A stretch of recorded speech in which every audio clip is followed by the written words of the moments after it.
হযরত তারেক রহমান আমাদের একজনই আছে, হযরত মোহাম্মদ সাল্লাল্লাহু আলাইহি সাল্লাম। উনি হলো আমাদের হযরত। এই ছাড়া এই বাংলাদেশের ভিতরে পুরো বিশ্বের ভিতরে হযরত কেউ নাই। হযরত মুহাম্মদ সাল্লাল্লাহু আলাইহি সাল্লামের অসম্মান যারা করে তারাই মনে করেন এই এই এই সংসদীকে তারাই বসতে পারে।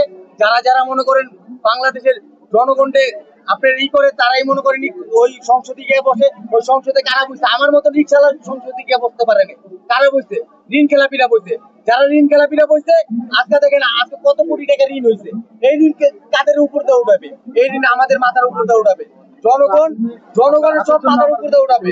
জনগণ যদি এখন না বুঝে, জনগণ আর কদিন পরে জনগণের হাতে নিজে কামড় দিব। জনগণ যদি না বুঝে, আমি সুজন নেই হিসাবের কথা বলে যাব, যতদিন বাইচা আছি নেই হিসাবের কথা বলে যাব। আমি কেউ ভয় পাই না, একমাত্র আল্লাহ ছাড়া।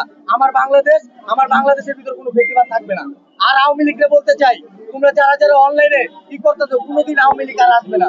বেসিস যদি হয়, বেসিস কোনোদিন আর মাথা চারা দিয়ে উঠতে পারে না। বাংলাদেশের জনগণ তোমাদেরকে বরকত করছে। বাংলাদেশের জনগণ তোমাদের ফাঁসি এই বাংলার জমিনে কইরেই ছাড়বে ইনশাল্লাহ।